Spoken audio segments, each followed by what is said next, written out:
News Talk KVNU. The information from the Pretty Balanced Perspective. Online at kvnutalk.com and on the KVNU mobile app.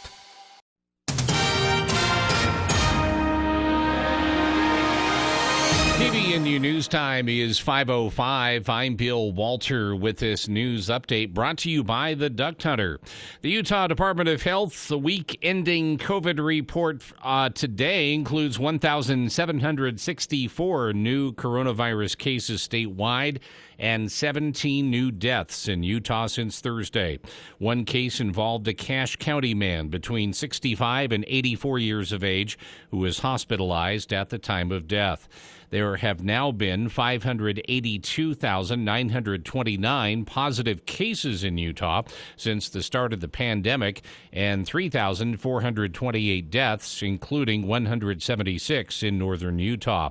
During the week just ending, 76 Utahns lost their lives to the coronavirus.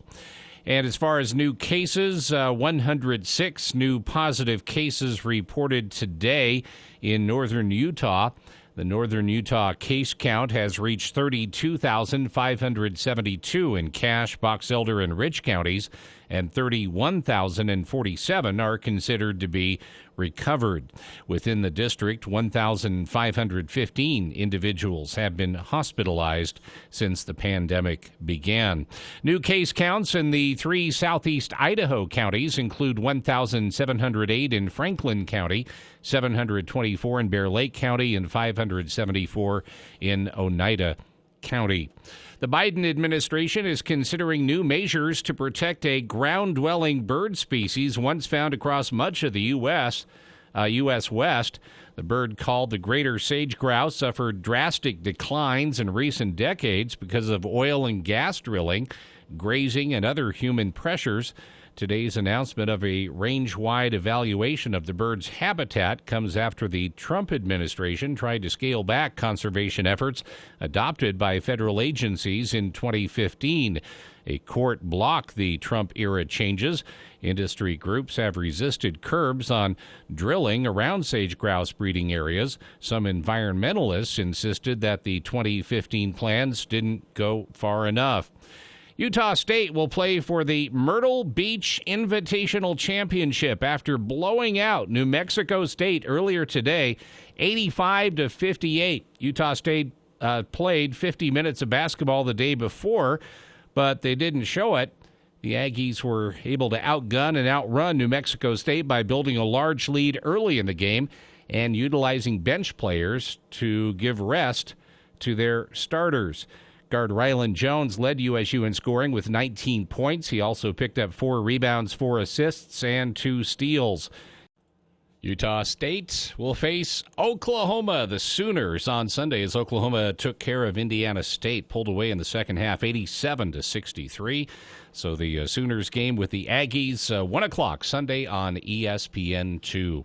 Cache Valley weather for tonight, mostly cloudy, chance of rain showers, slight chance of snow showers overnight, low around 30, and then mostly cloudy, around 40 degrees tomorrow. It's been to 48. Right now it's 43. For the latest news, visit CacheValleyDaily.com. How often should you change the filter on your furnace? A lot of people are surprised when they find out that most filters are only good for 60 to 90 days. Some cheaper filters won't even last that long. If you buy a good quality filter, you should still have it checked or replaced every year. Doing this will make sure your furnace runs more efficiently and keep the air that you breathe cleaner. For a free consultation, call the Duct Hunter, 770-4813. Breaking news. Stimulating talk is what we do. KVNU 610 AM and 102.1 FM. Jessup Insurance and Retirement Services. Let us guide you. Jessup Insurance has a local office with professionals that understand all the Medicare plans available to Utah and Idaho citizens. They simply make Medicare understandable at no additional cost. Call Jessup Insurance 435-213-3200 or Google Jessup Insurance. Jessup Insurance and Retirement Services. Let us guide you. At Winco, we do everything. to save you money with low prices and top quality products throughout the store. Big savings on fresh meat, produce, seafood, and deli. And even bigger savings in our huge bulk item section. At Winco, there's never a membership fee to shop top quality products at low prices. Now open in Logan at 1341 North Main Street. This weekend, SC Needham Jewelers has Black Friday specials for you. Our store is brimming with excellent values on diamonds, engagement rings, jewelry, and watches. In fact, we have jewelry specials starting at $49. Doors open at 10. Get a free gift of technology with a qualified purchase. See scneedham.com for details. You'll also enjoy a festive shopping experience at Utah's oldest jewelry store with decorations and personalized service. Again, open 10 to 7. SC Needham Jewelers, middle of the block at the sign of the clock. For some, this is the most wonderful time of the year. Yippee! For me, it's the worst time of the year because it's time to hang my Christmas lights. Come on! Last year, I fell off my ladder into the rose bush. The year before, my lights didn't work at all. Not this year. I'm using Logan Extermination. They can install my own Christmas lights, or they can install their LED or incandescent lights. Enjoy the holidays and preserve your sanity by calling Logan Extermination. 752-8450. Not sure what to do for Thanksgiving dinner? Does the thought of that mess turn you off? Then call the Beehive Pub and Grill. They have an amazing family-style Thanksgiving meal ready to go. Just order by Friday, November 19th by 5 p.m. Pick up on November 24th between noon and 6. Heat and serve. That's it. A full Thanksgiving meal with all the normal fixins without the hassle. Prices will vary. Order for 2 or get meals for 6. Call for details. Beehive Pub and Grill, Logan. Hi everyone, it's Congressman Blake Moore here. This fall, my staff is coming to you. Our team will be traveling throughout the 1st District, hosting mobile office hours to address casework and hear how we can best serve you. Come bring questions, thoughts, or any issues with federal agencies straight to Team Moore. My team will be in 9 locations from November 15th through the 19th. Visit my website at www.blakemore.house.gov for the full schedule and follow us on social media at Rep. Blake Moore for regular updates. Thank you. Paid for by official funds authorized by the U.S. House of Representatives. So you get nothing. You lose. Good day, sir.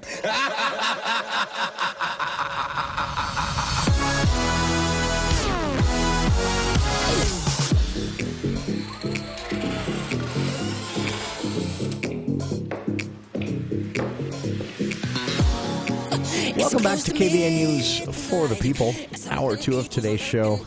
It is time for this week's For the People movie show with Andy Morgan joining us here in the studio. Hi, that's me. Howdy. How you doing? I'm good. I'm all excited because... How are you? I did not know that we had in our collection of bump music here at the station a Thriller remix. So I had to hear it. I'd never heard this before. I didn't like it. There was a thing going around Twitter earlier this week, and people were tweeting, like, what was the first concert you attended? What was the loudest? What was your favorite? What was the worst? And there was like one that you could have seen that, you weren't able to. Mine was, actual Mozart live. Oh. That's your worst? No. No, I'm saying like if I could see one I never saw that I could see. Oh. Because that was back in like the 1200s, 1400s, 1700s, somewhere a long time ago. Anyway, I'm teasing about cliche. that. I would have liked to have seen Janis Joplin live when she was alive. A lot of people said that. And then it's interesting. Everyone's going to roll their eyes at this, but I'm sorry. It would be the coolest one, the Beatles.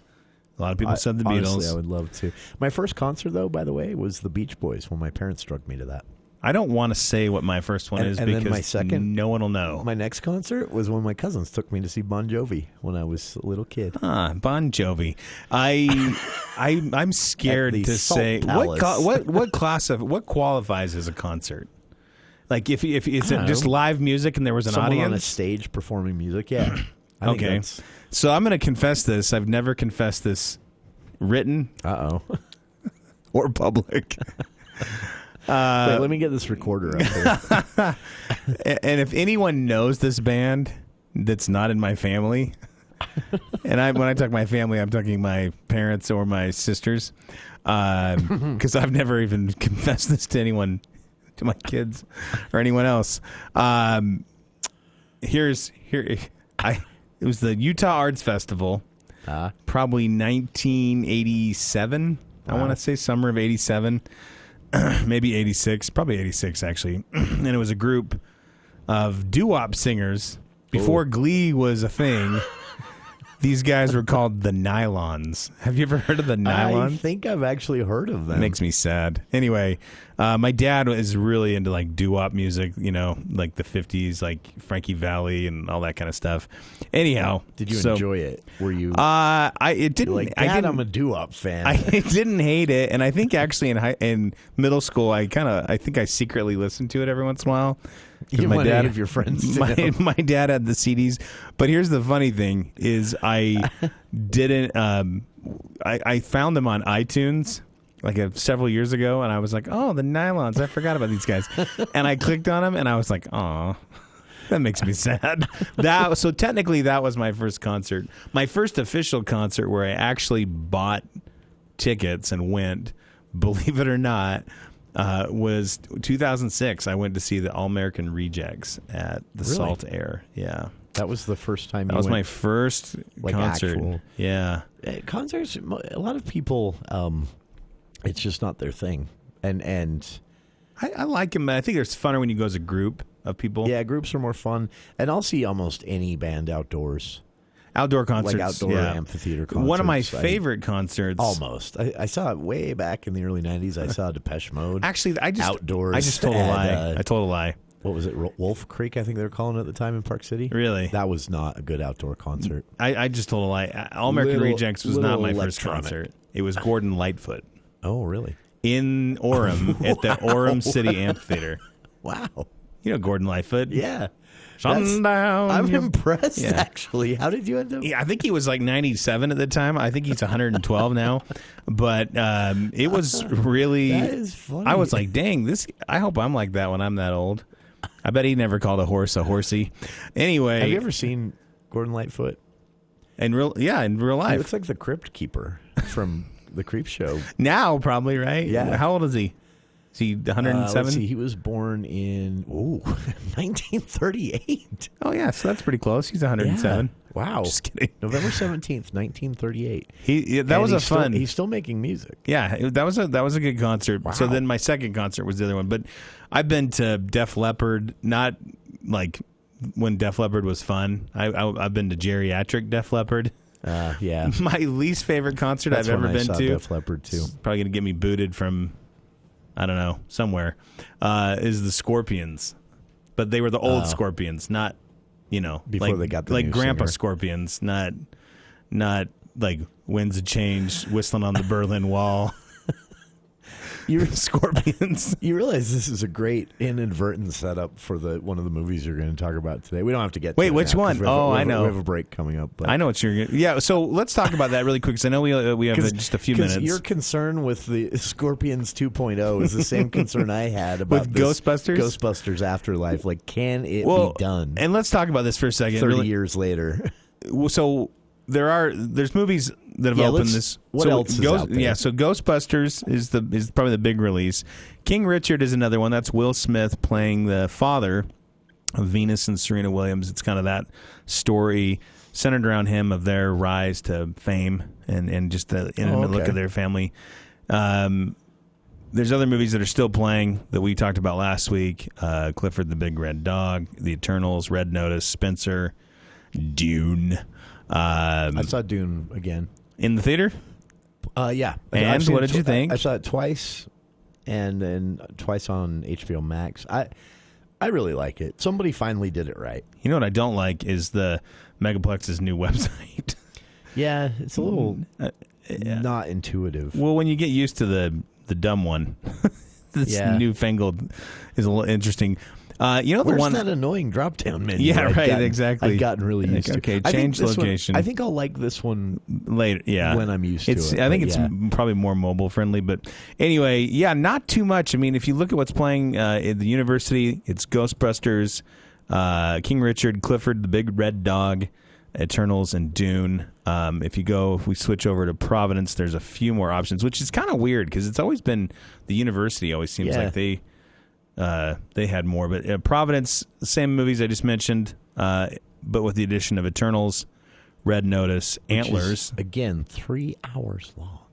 Yeah, have you seen it yet? Not yet. I plan to this weekend. I'm going to be really interested to get your take on it, because most of the people I've talked to like it. Do you know why I didn't see it? Maybe we can talk about this later on, but it was a week for streaming. Like I had so many things that were on my list, a lot of movies, cues and reminders. And by the way, Cowboy Bebop on Netflix. Is that a series or a movie? It's a series, and it is. I don't know how to describe this. If you took a Quentin Tarantino movie and put it in space. That's what it is. I mean, they're bounty hunters, and every indoor scene. Like in set, every set they're on feels like a Quentin Tarantino movie, but then just occasionally they're traveling through space. And there are spaceship fights, and but it's I don't know if it's good or just so unique that you are hooked. I would hope that's actually one of my deep hopes. Is I like to see directors go outside their genre. And one thing I'd always like to see is I would love to see a Quentin Tarantino space movie.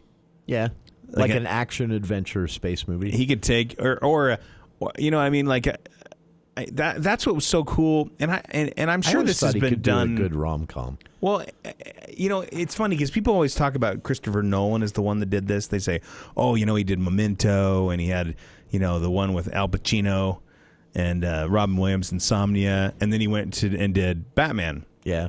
And they're like, it was totally different, you know, genre from him. And I'm like, but, you know, this has actually been done before. Yeah. It's just been done reverse. Like, you look at Steven Spielberg, who started, you know, with Indiana Jones and Close Encounters and stuff. And then he's like, and now, The Color Purple. Yeah, then he kind of scaled it back to more dramas and even smaller. He started making... Steven Spielberg, his career is interesting because he started making movies that were geared at smaller audiences, which I assume you can do once you're Steven Spielberg. You know? I actually think that I look at that. He's to me the literary equivalent of that is Stephen King, where this guy is, you know, I mean, everything he puts out is successful, right? But anyone that's a Stephen King fan knows that there's better writing later than there was earlier. Even when you're talking about, you kind of want to skip most of the '90s with Stephen King, like the Tommy Knockers and stuff like that. Tommy Knockers, I was okay with. When he got to Dolores Claiborne and what was the dark half? The dark half. Those were his lost years, and then the van hit him.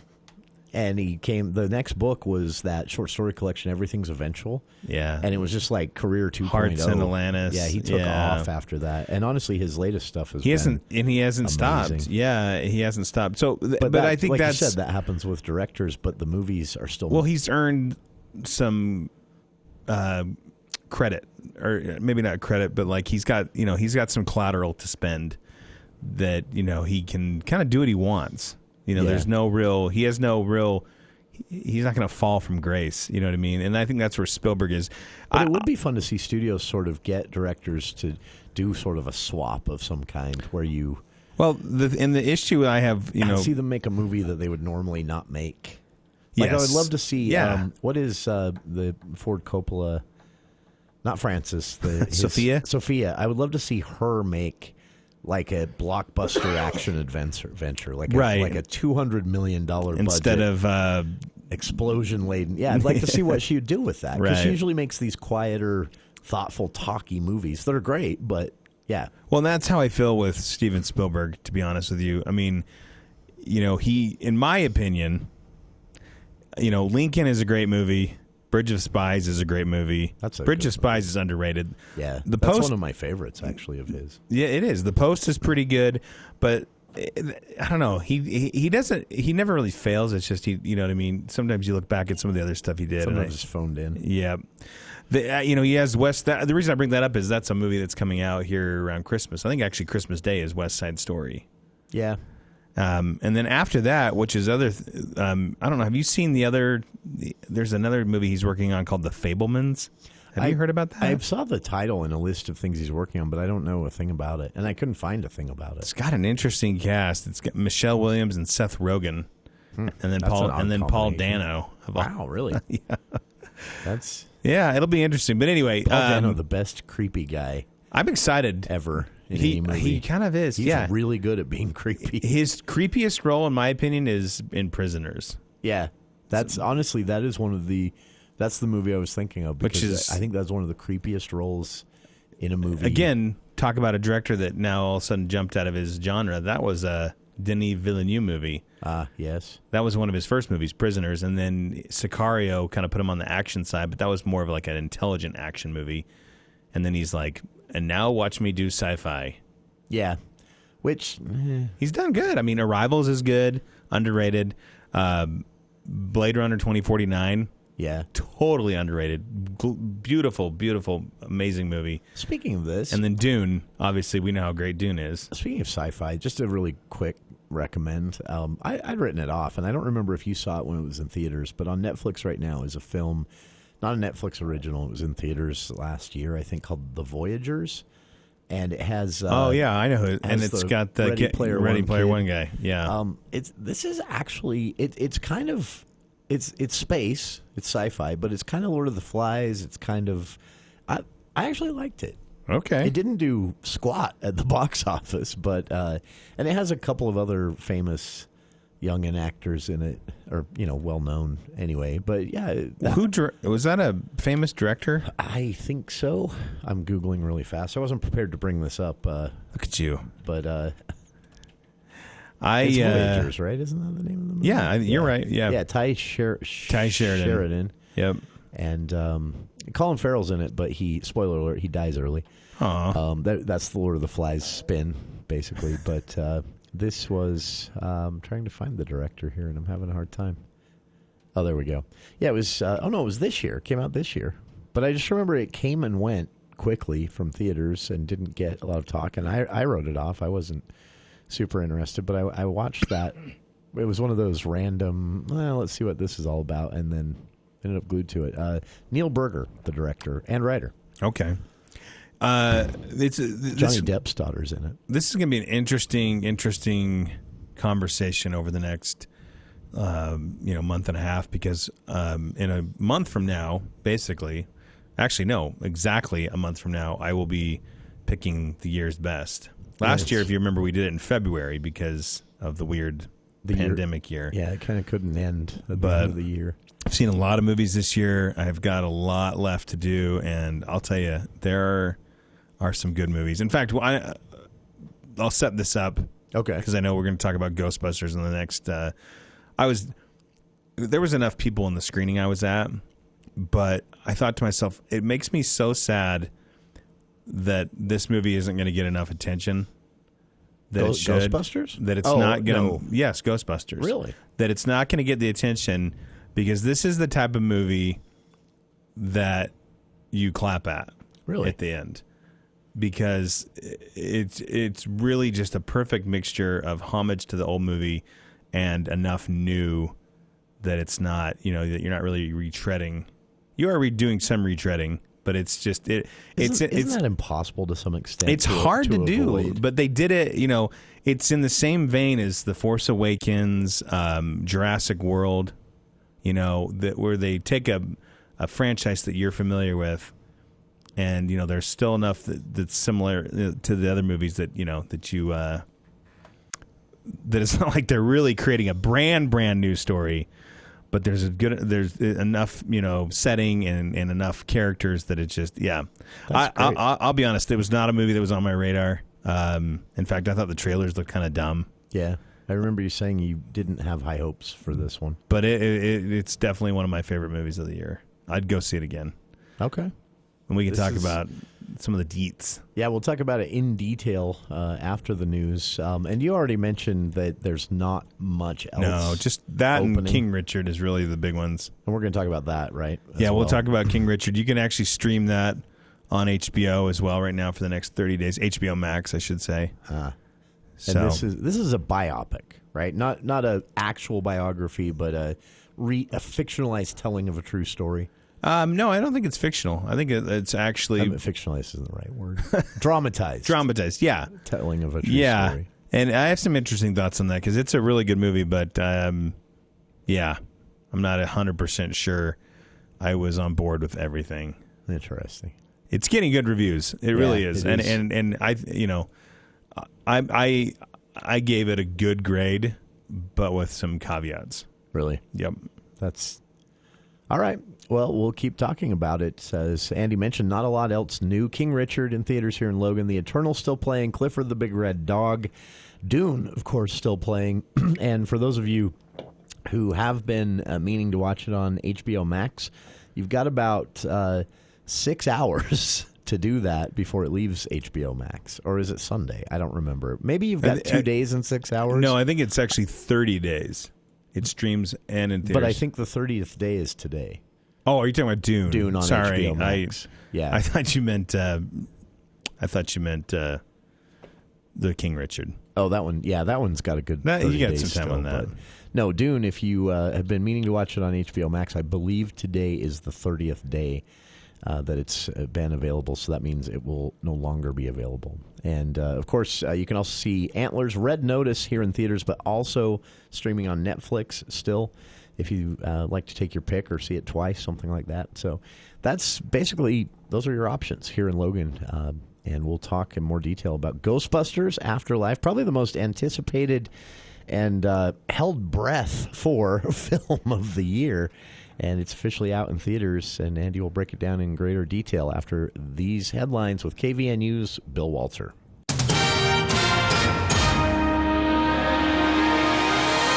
Thank you, Jason. KVNU News brought to you by U&I Furniture.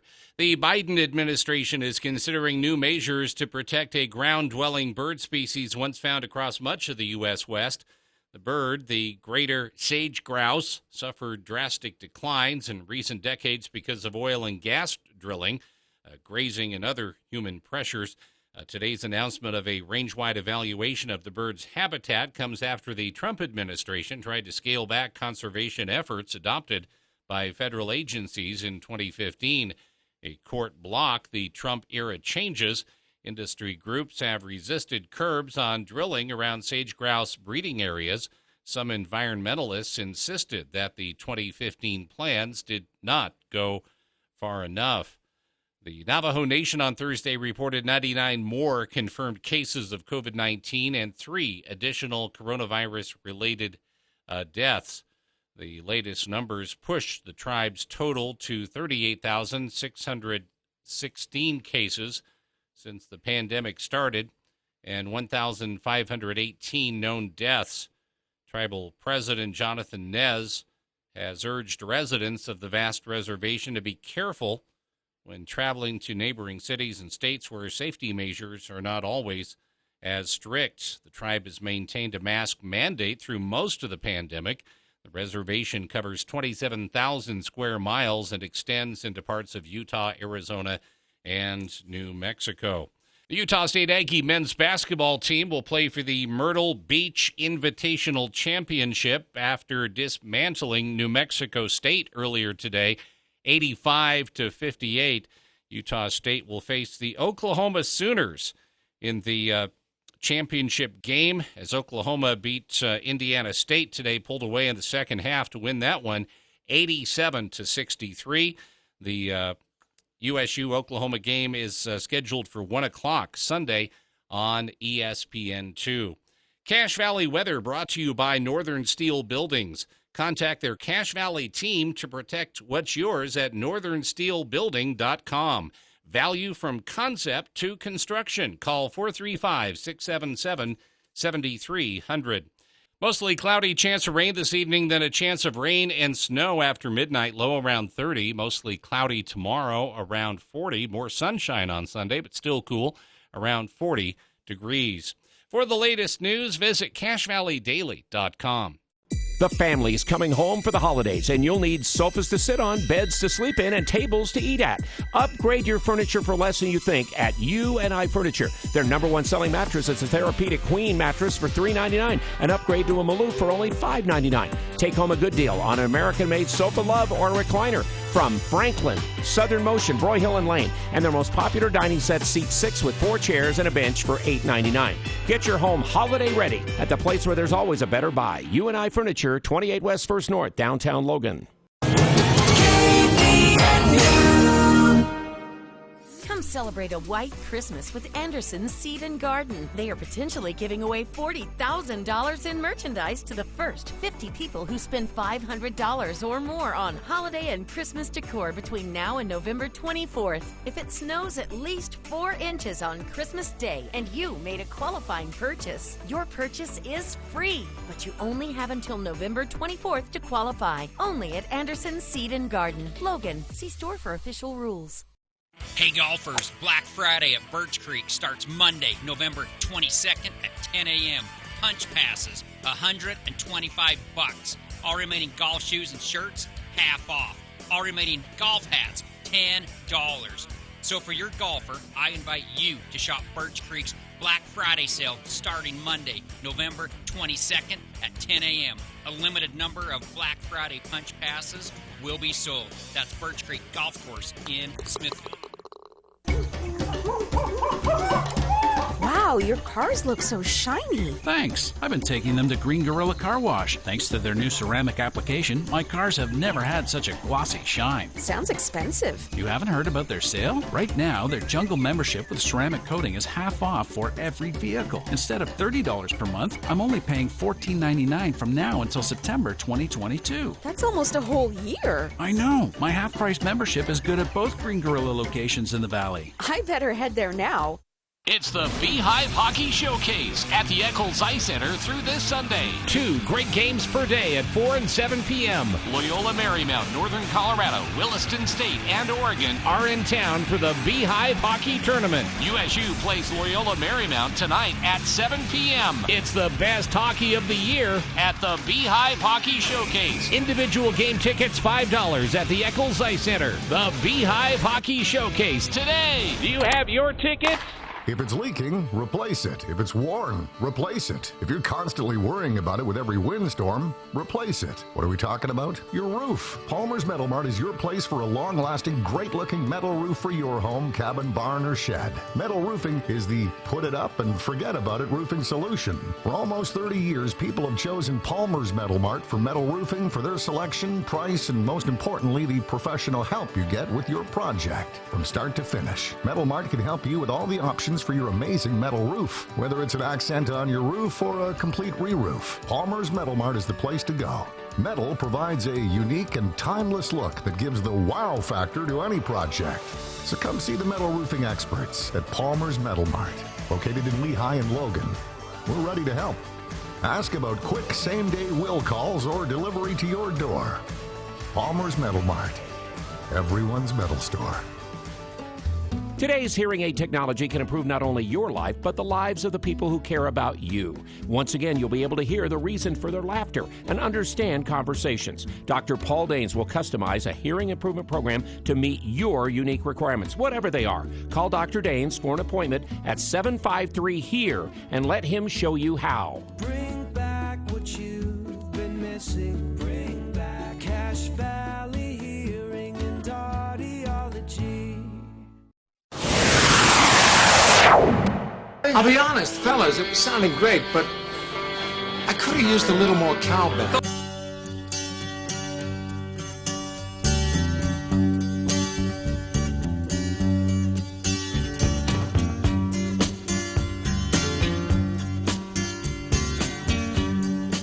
Welcome back to the For the People movie show with Andy Morgan, joining us here in studio.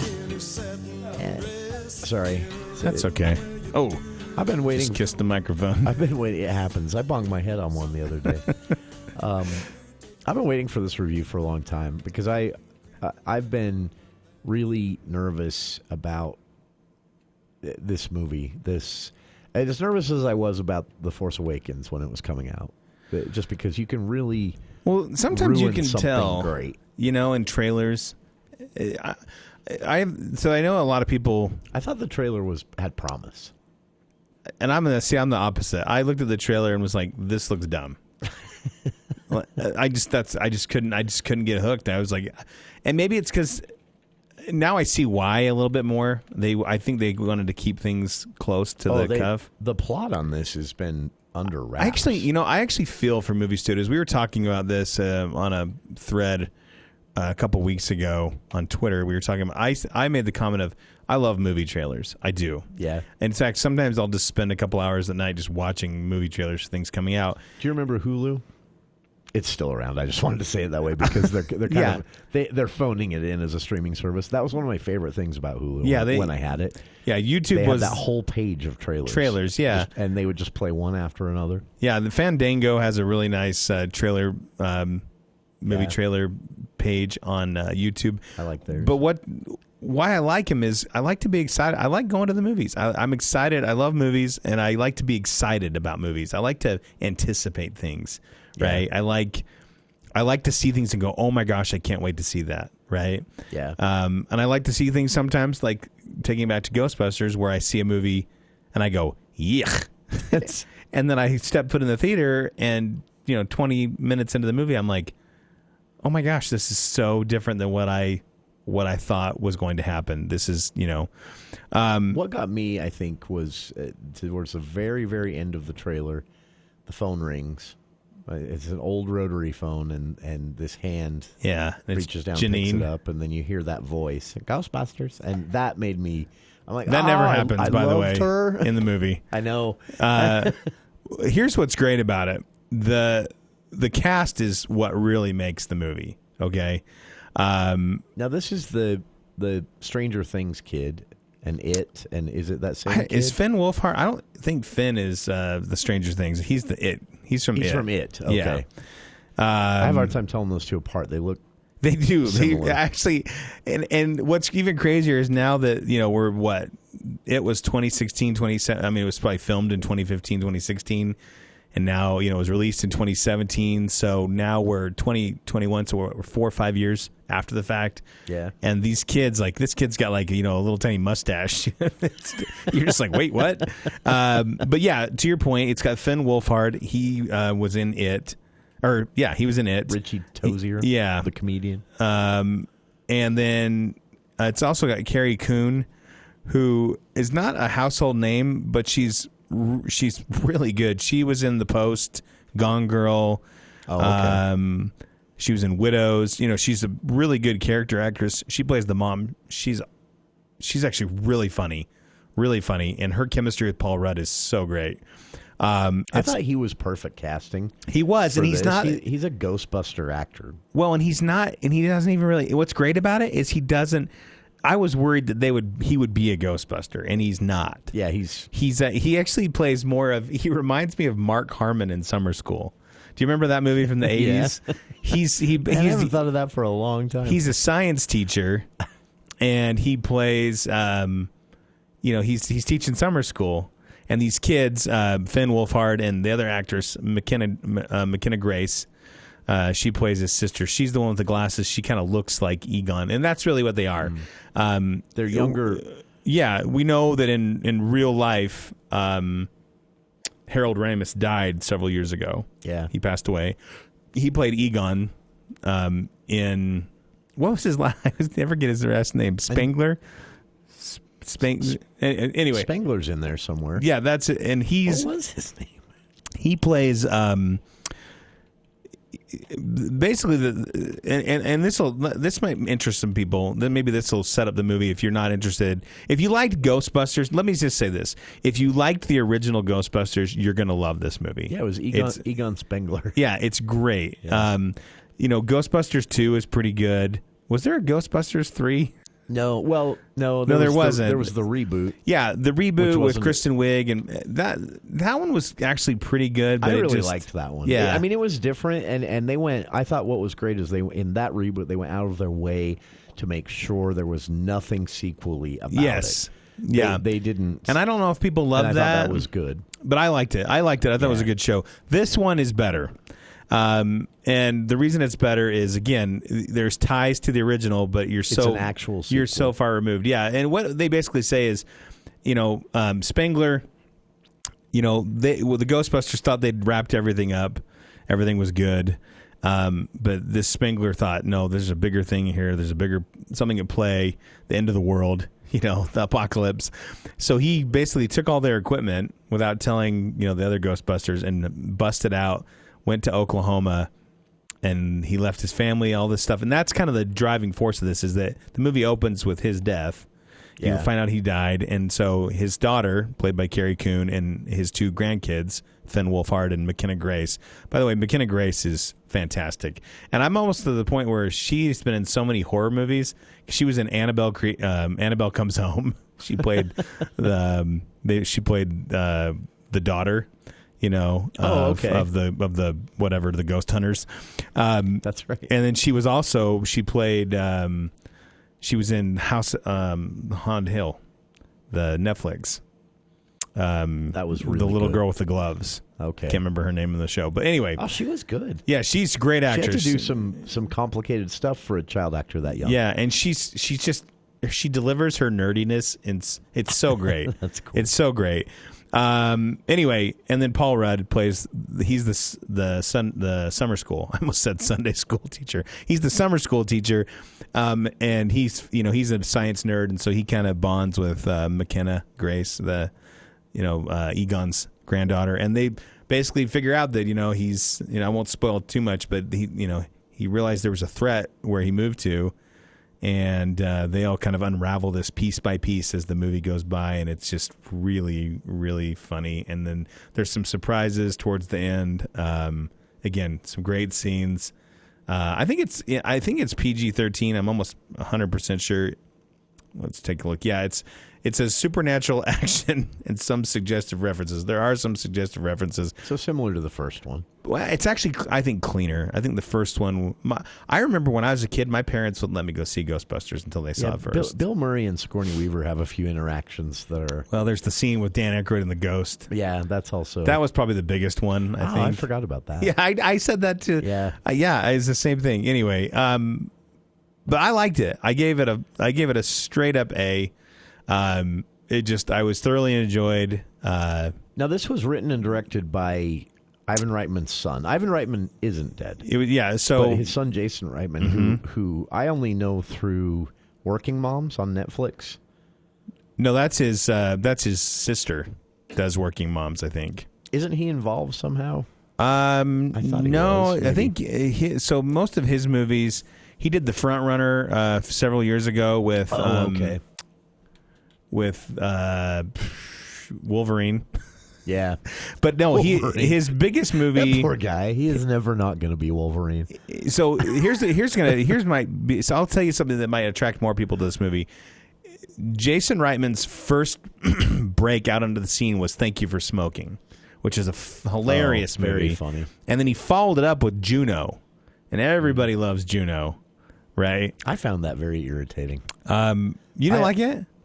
I had a You're hard not a time. Juno fan? That whole era, there was a music and an era and it was not your thing? Style of that. Oh. And it only went on for like 4 or 5 years. Yeah, I know. I think I know what you're talking about. And it just irritated me for some reason. I just think of Michael Cera and I want to punch him in the face. Yeah, it's the Scott Pilgrim movie. That's like the pinnacle of that era, and I'm like, nah, burn it down. The other movie that he did that everyone really loved was Up in the Air with George Clooney and Vera Farmiga. That was actually very good. That's that was an Oscar-nominated movie. He went on to do Young Adult with Charlize Theron, which is actually in Patton Oswalt, which is actually a really funny movie. That is great. Patton Oswalt should act more. And then he produced a movie that's very underrated that I would highly recommend it. I think you can get it on Amazon or even maybe Netflix. It's called Jeff, Who Lives at Home. Yeah. Have you ever seen that? It's got Jason Segel and Ed I didn't Helms. know that was him because Ed Helms in that movie is so good. He's good. Yeah. He was a producer on the movie Whiplash, the one with J.K. Simmons and that other irritating kid with the irritating face. Yeah. Miles Teller. But no, exactly anyway, what you're talking about. The point I'm trying to make is he's got more than Ghostbusters. This isn't like his dad was like, hey, you need a job. But I thought this was great. So I have to be careful as I read this because there's a bit of a spoiler in here that I already knew about. There's a thing apparently that happens in the movie that the family had to be sort of consulted on. And anyway, so the story, though, has this part in it that I thought was great. So Jason Reitman wrote the script for Ghostbusters Afterlife, and then the first thing he did is he gave it to his dad, Ivan Reitman, who wrote with Dan Aykroyd and others. Harold Ramis wrote the first one, and they all went over it and they liked it. But then he took the script to Gil Kenan, all of Harold Ramis's family. I gotcha. His widow, his daughter, And he said that he told them all if they didn't sign off on this, he wasn't going to do it. It wouldn't get made. The script would be buried, and they all loved it. And I thought that was really cool. And let me say something on that. This movie feels like a tribute to Harold Ramis. In fact, I shouldn't even say that because at the end it says for Harold. But there's some fairly there's some fairly emotional parts with him in it. And how they do that, I'm not going to go into details. I mean, obviously he's not alive, but they do it really well. They don't try to recreate, use some CGI or anything like that.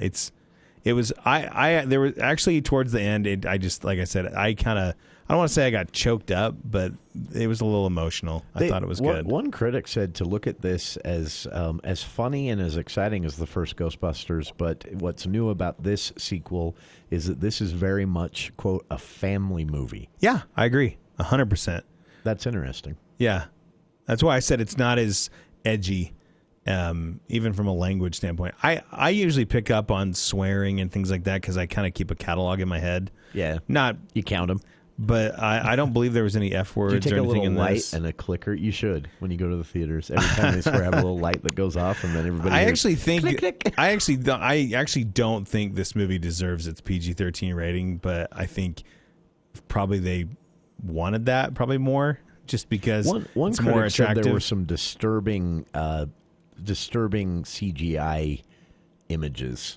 Yeah, I don't know. That might be a little much for young children. It's like the ghosts in the first movie. Other than that, like kind of banshee looking ghost at the beginning, most of the stuff is like fairly goofy. Yeah, like Slimer and that stuff. That's speaking of that. If you want to prep for seeing this movie and you haven't yet, Netflix has this amazing series. Yeah, called the movies that made us. Yeah, and they've done Forrest Gump. They've done Halloween, Nightmare on Elm Street, Jaws. But the Ghostbusters one is fascinating because it talks about how the original Ghostbusters got made insanely fast. Yeah. And there are scenes in the film that weren't done. Like there are graphics they didn't have time to finish. There's a missing floor on one of the fake buildings in New York. Oh, I have to check that out. But it comes so fast you don't see it. You don't notice it. But if you pause, you can see that like they had done all of the animation for this building, and then they just didn't finish it. And so then they just cut an actual photo of the building onto the top because the explosion had to happen in the middle. And it's not there. It's just an empty space. Disappeared. For a few seconds before it explodes. And yeah, it's just fascinating to me. But yeah, they were... Basically, the studio was telling them they were about to pull the plug because it was costing so much. And they were like, we got to hurry. And so they rushed to finish this movie. And there was a fight over the name up until the end. I didn't know this. What were they going to call it? Ghost Breakers. Because there was a Finnish TV series called Ghostbusters, and they wouldn't share the name. Who are you going to call? And so Ghost Breakers. The scene where the crowd's chanting by the barricades, Ghostbusters, Ghostbusters. They're saying Ghost Breakers? They had to film that twice. One with them saying Ghostbusters, and the other with them saying Ghost Breakers. That's interesting. There's this great part where they're Ghost Breakers. They're talking with Ivan Reitman, and he said, I'm sitting there in the director's chair listening to the crowd chant Ghost Breakers, and I thought, now this is going to be called Ghostbusters. I don't care if we get sued. That's funny. They didn't get the official sign-off on Ghostbusters until they were ready. It was already scheduled in theaters. I can't stop laughing about that. Ghost Breakers. Can you imagine? Who are you going to call? Ghost Breakers. There's also a part in that episode about the song, and that was actually written right before it was due as well. Not that you'd know by listening to it. We're talking Ghostbusters Afterlife here on the For the People movie show. It's in theaters here in Logan, and really outside of King James, the only new film this weekend. So definitely go check it out. We'll talk more right after this. Stop 610 AM, 102.1 FM, KBNU.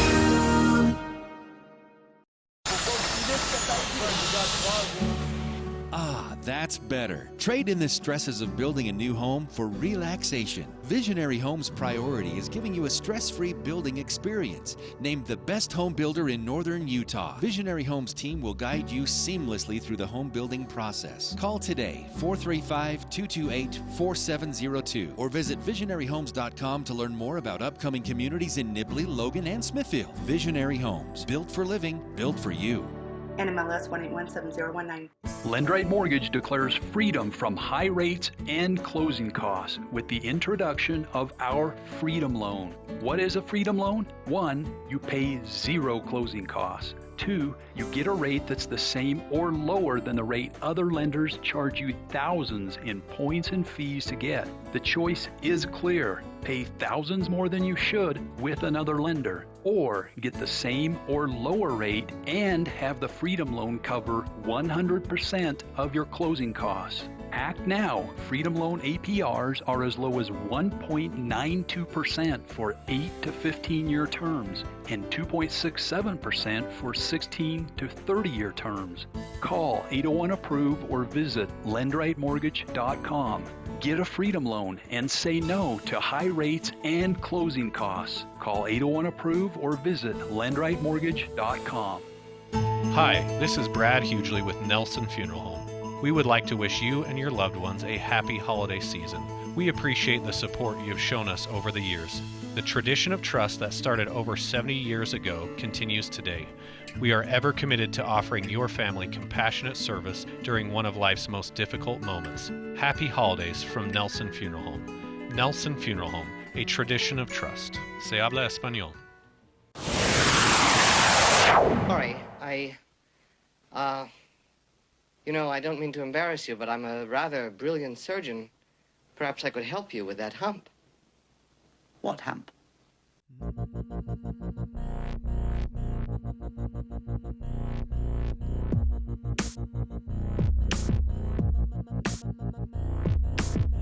Welcome back to the For the People movie show with Andy Morgan of AndyAtTheMovies.com. Straight up A for Ghostbusters Afterlife, right? Straight up A. Straight up A. That's he hasn't given a lot of those this year. So good news though. It was. I mean, everybody was kind of anticipating. I was at least anticipating this being. It's just almost impossible to sequel a movie that classic. It is, and they made it work. But the problem is, and I'm just gonna. And this actually brings me to another point, and I won't belabor this because I want to give you a quick 1-minute review of King Richard, but it bothers me that this is not going to do well at the box office, probably, and not because people aren't going to movies. I mean, people are starting to go back to movies, but we're not back. We're not back. It's just that's a fact of life, right? Still a lot of people, and it might be some of the inflation stuff. People don't feel like they want to go spend money on movies. You know what I mean? All the data I see shows that people are just still spending like they normally would, even though things cost more. It drives me nuts when I see articles or TikToks, YouTube videos, tweets of people going, wow, this really fared poorly at the box office. So I'm like, everything's faring poorly at the box office. Yeah. Like, it's not apples to apples. Although I think Dune's doing better than I expected it to. But these are movies that probably would have been like billion-dollar movies. And so it's the same thing of me like saying, well, employment's up over last November, right? Like, we're comparing it to, it's not apples to apples. You have to wonder if streaming is finally cutting in. I don't. After the pandemic, if people got... In 2 years, if that's the case... Then you'll say yeah. I'll say yeah. But right now, where we're just not back to normal, I just don't think people are like... But I could be wrong. I was wrong about Netflix, Being reliant on streaming for my watching entertainment for so long, it has affected my habits. It's more rare for me to go to the movies. But at the same time, there hasn't been as much to choose from. So I usually I don't know which one it is for myself. And I'll be honest, some of these screenings I've gone to have had a lot of people in them. Fair more than last year, but not like before. I saw Dune. Like how many weeks now since it premiered? It's been out for about a month. It was packed. last weekend. So yeah. Anyway, real quick, King James, King Richard, close. King Richard, something like that. I gave this an A-. It's a great movie. The reason I gave it A- though is it does kind of hit on some of the just normal corny sports movie tropes. It's hard to make a movie about current athletes like even within like a 20-year radius. I'm concerned at hokey, likable Will Smith. Is he good? He does good. The trailer, he does good. Me. The mom, though, the Williams sisters' mom, she's my favorite part of this movie. She'll definitely be going on my best supporting actress Very cool. So yeah, it's definitely worth a watch. I enjoyed it. I teared up a couple times. Would you give it a B? An A-. A-? Okay. Yep. All right, those are the two new films in Logan this weekend, Ghostbusters Afterlife and